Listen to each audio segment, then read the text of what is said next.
el constitucionalismo ideológico puede ser catalogado de diversas maneras. Y aquí nos enumera todas estas maneras en que podemos catalogarlo.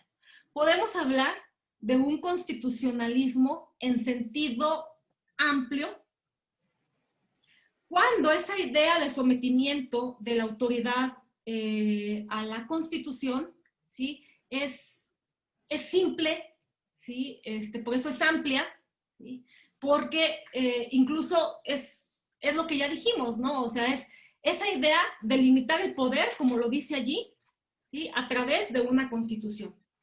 Eso es un constitucionalismo ideológico en sentido amplio.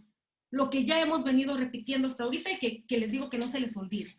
Someter a la autoridad a una Constitución. Eso es un constitucionalismo en sentido amplio, ¿sí? El constitucionalismo en sentido restringido nos pone además otros requisitos, ¿sí? Ok, limitar a la autoridad a través de una Constitución, pero no a través de cualquier Constitución, sino que hay que definir un tipo específico, y aquí está por eso subrayado, de Constitución para limitar al poder. Entonces podemos hablar, ok, una Constitución que además sea política y que además sea democrática, ¿sí? Bueno, un tipo de Constitución, una Constitución de ese estilo, ¿sí? Va a ser la que vamos a necesitar para limitar al poder, ¿sí? Entonces ya estamos hablando de un constitucionalismo en sentido restringido. Sentido amplio es nada más esa idea de someter a la autoridad a la Constitución.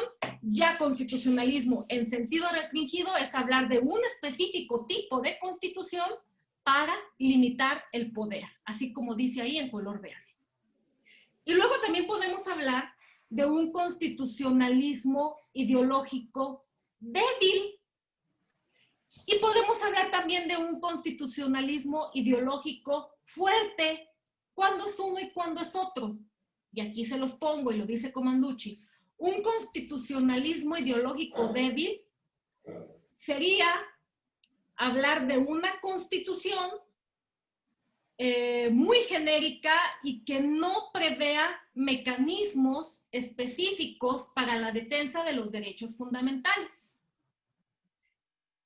Y por el contrario, hablar de un constitucionalismo ideológico fuerte es cuando se define una constitución que va a limitar el poder público y que además esa constitución establece expresamente en su texto, sí prevé, porque ahí los establece, mecanismos específicos para la defensa de los derechos fundamentales.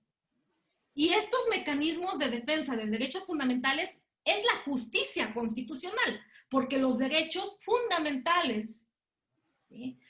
Acuérdense que es la base de la democracia, además hablamos de una constitución democrática, ¿sí? Si estamos hablando de defensa de derechos fundamentales, pues también estamos hablando en automático de una constitución democrática. Recordamos que la democracia, lo más importante para hablar de democracia es el reconocimiento y la garantía, la defensa, la restitución de los derechos fundamentales cuando estos son violados. No nomás ir a votar y la posibilidad de ser votado. Esa es una parte de la democracia. Democracia sustancial es más que nada que a través de mecanismos constitucionales se defiendan los derechos y se restituyan estos derechos fundamentales cuando son violados, ¿sí? Entonces, estamos hablando de un constitucionalismo ideológico fuerte, acorde a Comanducci, a esta categoría que hace Comanducci, cuando se da este requisito. Cuando la Constitución sí prevé mecanismos específicos, expresos, para defender, restituir derechos fundamentales. A ver, denme un ejemplo. Aquí México, nuestra Constitución mexicana. Es fuerte, ¿no? Es fuerte. Sí, ideológico fuerte porque habla también y establece en cada uno la defensa de los derechos fundamentales, de los derechos humanos. En mis perras está ladri, espérame tantito. Sí, a ver, ¿me lo repites por favor de nuevo? Pues decía que en el caso de de nuestro constitucionalismo sería un ideológico fuerte, ¿no? Porque en nuestra constitución sí se prevé Y se habla y se respeta, se habla de un respeto a lo que son la defensa de nuestros derechos fundamentales, de derechos humanos, ¿no? Así es, ¿sí? A ver, sí, como tú dices, la Constitución dice expresamente, habla expresamente de derechos fundamentales, lo acabas de decir que sí. ¿Se acuerdan en dónde? ¿En qué parte, qué porción de la Constitución? ¿Se acuerdan de un artículo donde establezca expresamente un reconocimiento de los derechos fundamentales aquí en la Constitución mexicana? En el primero. En el primero. Si ustedes leen el artículo primero de la Constitución mexicana, estas perras, van a leer, van a ver ese reconocimiento expreso, ¿sí? Y ese compromiso expreso que tiene la Constitución con relación a los derechos fundamentales en México, ¿sí? Ok, la Constitución mexicana es ideológicamente fuerte, muy bien, pero para ya decir, ya no queda duda de que la Constitución mexicana es ideológicamente fuerte. Además de ese artículo primero, ¿sí? Que reconoce expresamente los derechos fundamentales en México e incluso hace alusión a los derechos fundamentales de fuente internacional, ¿sí? A los tratados internacionales en materia de derechos humanos.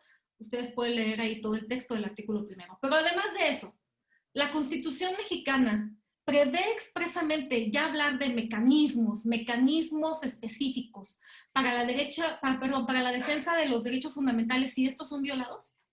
Hay un mecanismo que está en la Constitución que sirva a nosotros cuando se nos viola un derecho fundamental. Un mecanismo aquí en México que establece la Constitución mexicana por excelencia, que es con el que luego estamos más familiarizados, porque además es el mecanismo que tenemos acceso directo cuando se nos vulnera un derecho, se llama juicio de amparo. Pero a ver, el juicio de amparo está en la Constitución, se establece en la Constitución mexicana. Los 113 y 107, según esto. Así es. En el artículo 103 y en el artículo 107, esos son los artículos de la Constitución mexicana que establecen este mecanismo por excelencia que sirve para defender los derechos fundamentales en México y que además, ¿sí? Este mecanismo es de acceso directo. Entonces, nuestra Constitución mexicana establece mecanismos específicos para la defensa de los derechos fundamentales, sí, por lo tanto, como ya lo dijeron ahorita compañeras y compañeros, se trata de un constitucionalismo ideológico acorde a esta categorización que hace Paolo Comanducci, fuerte, ¿sí? Ahora, el juicio de amparo es el único mecanismo que establece la Constitución mexicana para defender los derechos fundamentales, no hay más. El juicio de amparo es con el que cualquier persona, y sea estudiante de derecho o no, debiese estar familiarizada y debiese saber que existe un juicio de amparo constitucionalmente establecido para defender inmediatamente sus derechos cuando son violentados. Hay otros. En materia político-electoral hay un mecanismo jurisdiccional símil al amparo, no es el amparo per se obviamente, pero es un símil del amparo en materia de derechos políticos electorales.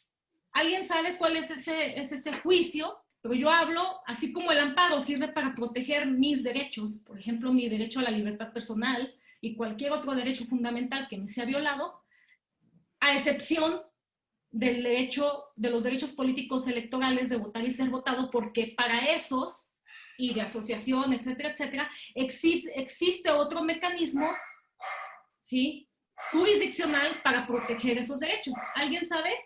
¿Alguien más? Si ya alguien más no sabe, se los digo. Se los voy a decir, no sé si hayan escuchado hablar del juicio para la protección de los derechos políticos electorales del ciudadano, que es también muy conocido como el juicio ciudadano. Como tiene un nombre muy largo, se le llama juicio ciudadano o JDC. Y ese juicio lo conocen o se tramita, ¿sí?, se sustancia en los tribunales electorales. Los tribunales electorales de las entidades federativas, o bien también, dependiendo de qué violación se trate, ¿sí?, puede conocer también el Tribunal Electoral del Poder Judicial de la Federación, ¿sí? Pero es, por así decirlo, el símil del amparo, pero en materia político-electoral, porque el amparo no procede en los derechos fundamentales políticos electorales. En esa gama, para esa gama está este juicio que les digo, el juicio para la protección de los derechos políticos electorales. A lo que voy, y está en la Constitución, pues claro que está en la Constitución establecido, ¿sí? Todos estos procedimientos, la Constitución los establece, hablando de la Constitución mexicana, los establece expresamente. Bueno, entonces, débil es cuando una Constitución no prevé este tipo de mecanismos, y constitucionalismo fuerte, ideológico fuerte, es cuando sí se prevén expresamente en una Constitución este tipo de mecanismos. Ahora, el constitucionalismo ideológico de contrapoderes. ¿De qué hablamos, acorde a Comanducci, cuando se nos menciona esto de constitucionalismo de contrapoderes? Hablamos de que en la Constitución se opta por garantizar los derechos fundamentales a través de un sistema específico de pesos y contrapesos, de check and balances, ¿sí? Es el principio de división de poderes. La división de poderes, la división de las funciones del poder público funciona como un mecanismo de pesos y contrapesos para equilibrar el poder. Y que ningún poder se salga, o ninguna de las funciones, mejor dicho, del poder público se salga, se desborde, ¿sí? Por eso es sistema de pesos y contrapesos. Y aquí les pongo, por ejemplo, un esquema ideológico similar al planteado por Montesquieu con la división de poderes.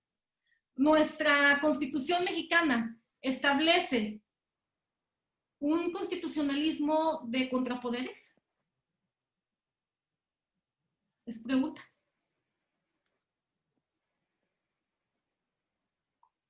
¿Ustedes creen que en México haya división de poderes? ¿Que la Constitución establezca división de poderes? Sí. Sí. ¿Sí? Nuestra Constitución, y si ahorita se ponen a buscar ahí, que tengan abierta la Constitución, que por cierto la tienen a disposición inmediata en la parte de recursos de la plataforma, ahí les puse el link inmediato a la Constitución vigente, a la Constitución mexicana. Ustedes buscan en dónde se establece el principio de división de poderes, ¿sí? Pues ahí lo van a encontrar expresamente. La Constitución mexicana, por poner un ejemplo, es una constitución que establece un constitucionalismo ideológico también de contrapoderes, porque se establece claramente que el poder público, y lo dice así tal cual, el poder público es uno solo, pero para su ejercicio se divide en tres ramas, en tres funciones: la legislativa, la ejecutiva y la judicial. ¿Sí? Y la gran mayoría de los sistemas jurídicos occidentales funcionan con este principio de división de poderes. ¿Sí?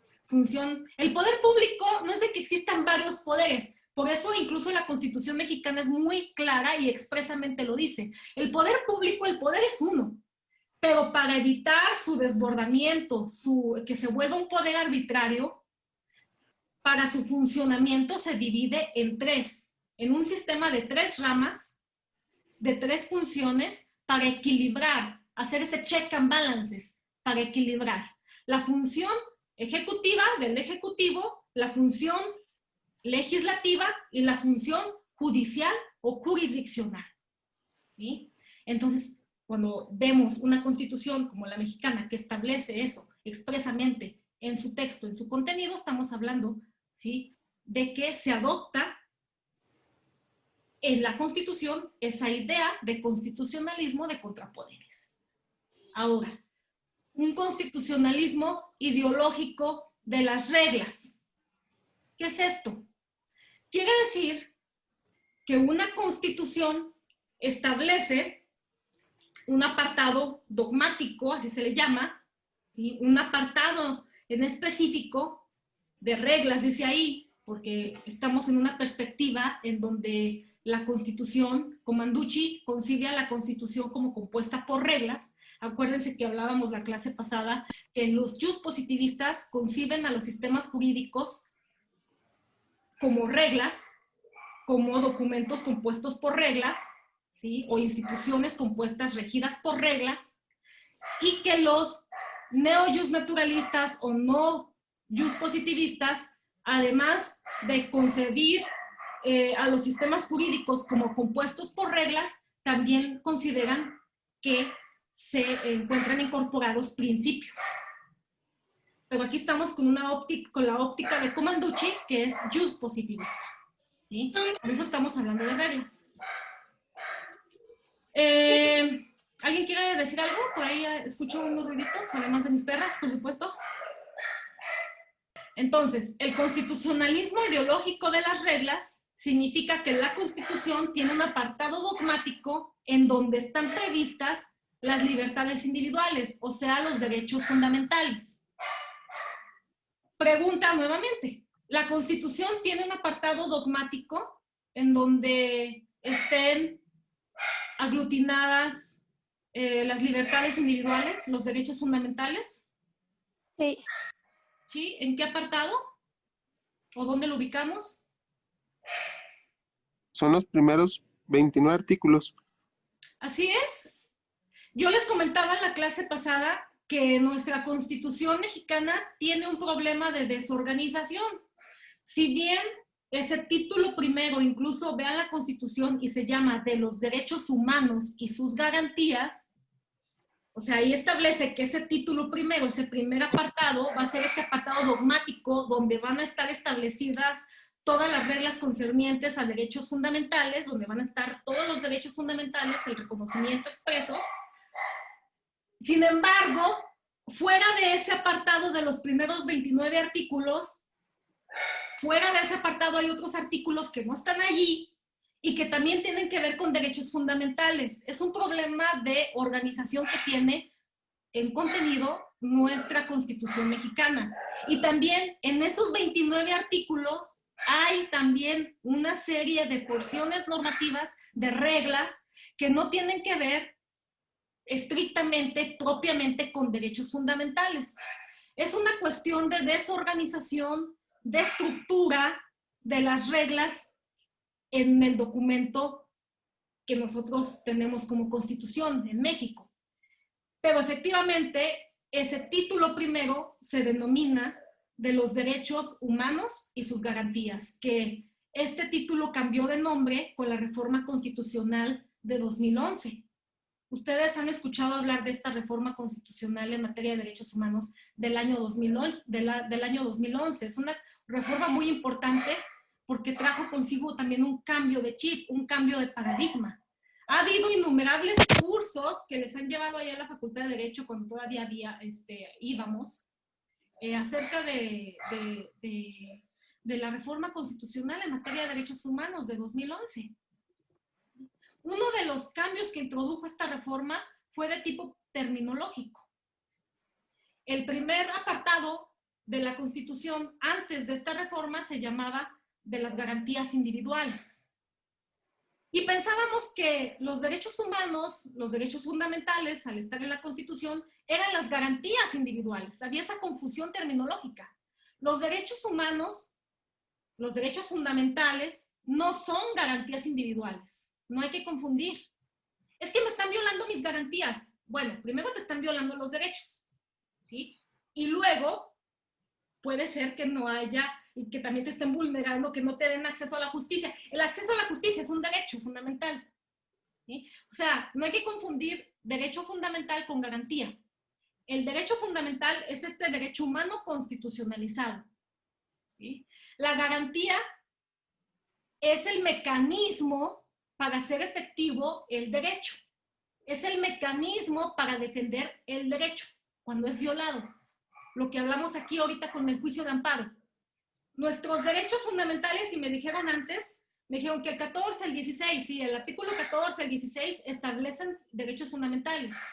Derecho de audiencia, debido proceso, el principio de legalidad, hay todos estos son derechos fundamentales, pero el mecanismo constitucional que es la garantía y que sirve para restituir el derecho cuando es violado es, por ejemplo, el juicio de amparo. Esa es la garantía. El juicio de amparo es una garantía, ¿sí? Jurisdiccional. El juicio que les dije en materia político-electoral, el juicio para la protección de los derechos políticos electorales, es otra garantía que sirve para hacer efectivo mi derecho cuando es violentado. Y las garantías pueden ser jurisdiccionales, como el amparo, como este otro juicio que les dije, o también no jurisdiccionales. ¿A alguien se le ocurre un mecanismo no llevado ante jueces, o sea, por eso no jurisdiccional, que sirva para proteger derechos fundamentales en México y que esté establecido en la Constitución mexicana? ¿A alguien se le ocurre? ¿O alguien sabe? ¿O tiene una idea?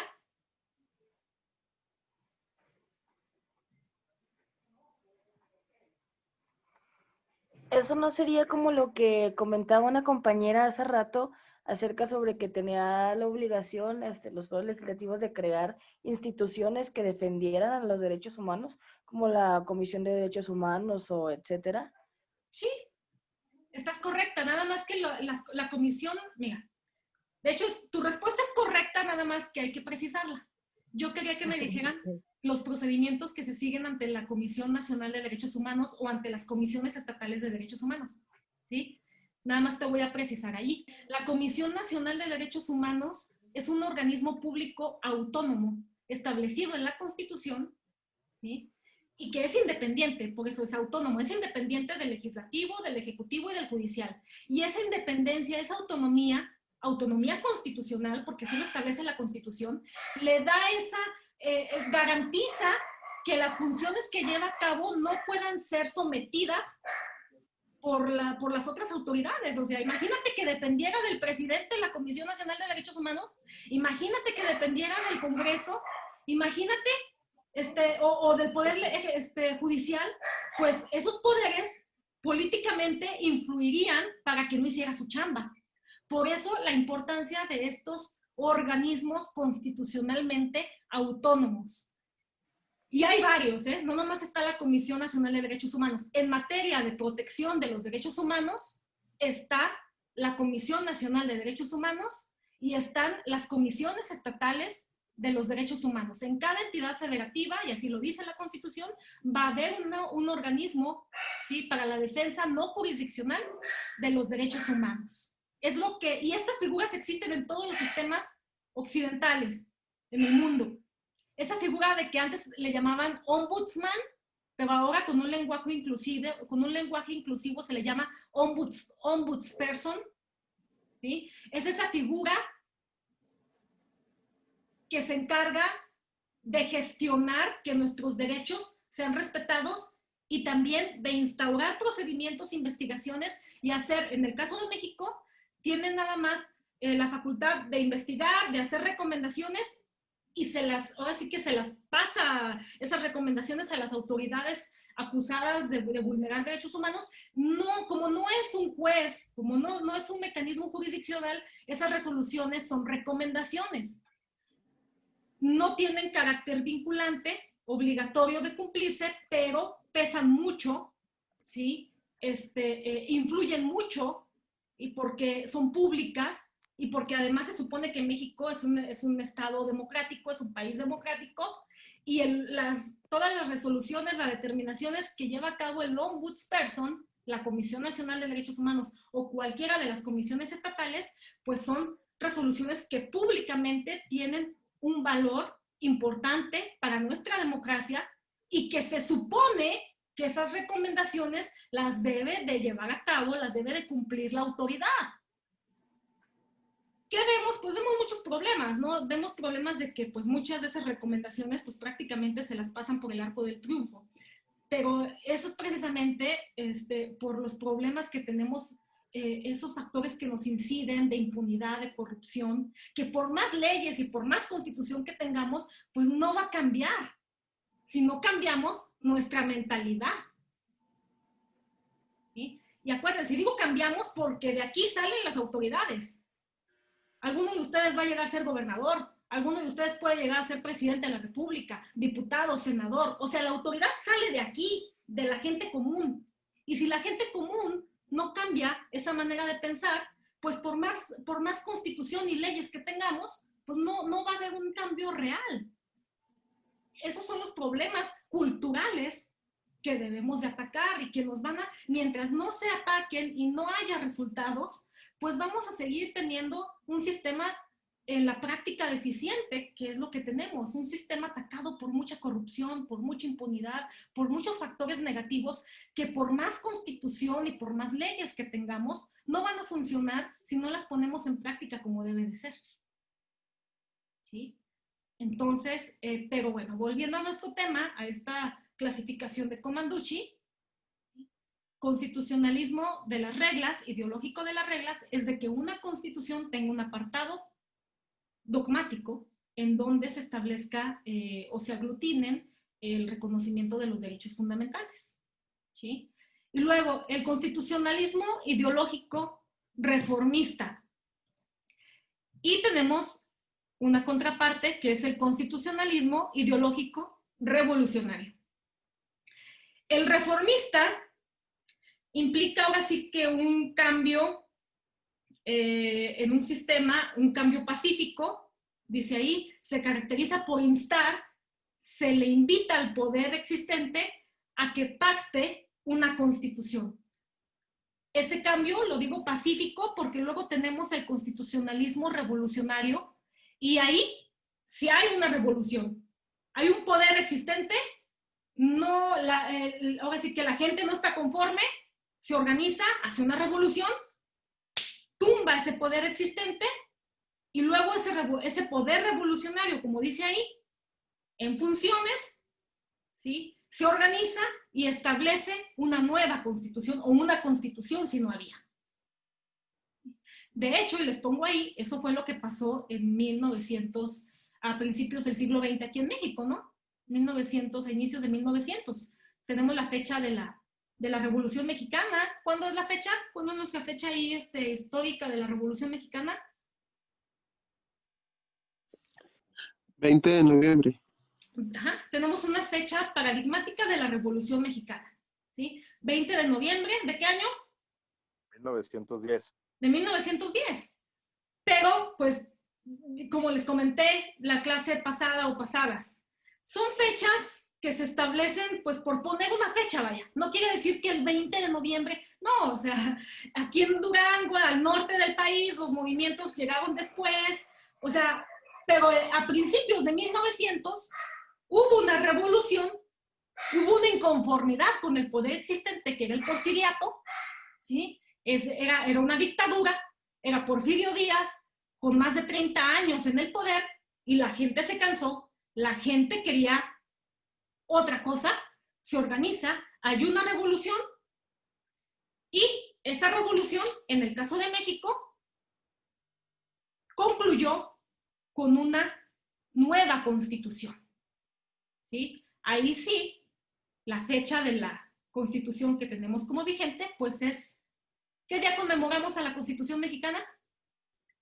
Es el 5 de febrero, ¿no? 5 de febrero de 1917, ¿verdad? ¿Por qué? Porque en esa fecha se promulgó este documento que tenemos actualmente como Constitución. Ojo, el documento que se promulgó el 5 de febrero de 1917, pues ya es muy distinto al de ahorita porque ha tenido muchísimas reformas. Pero, vaya, ahora sí que en la Constitución que nos rige, no ha habido otra nueva Constitución, es la del 17, la de 1917 con muchas reformas, que es la que tenemos ahorita vigente. ¿Sí? ¿Alguien sabe cuál es la Constitución que regía en México antes de esta de 1917? La Constitución de 1857 era la Constitución, el texto anterior.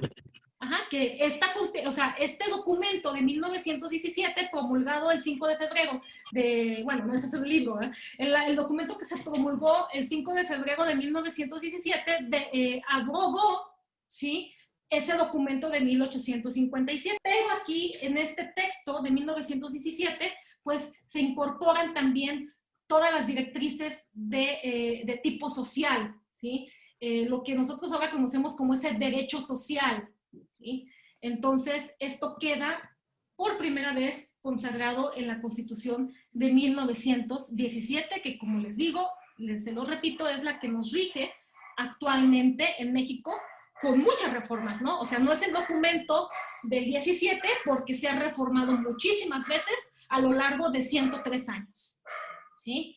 Pero esa es la última constitución que tenemos y fue una constitución que surgió de un movimiento revolucionario, de la revolución en México de 1910, esa fecha histórica que tenemos según los historiadores, y pues que significa también un cambio de página para los mexicanos, ¿sí?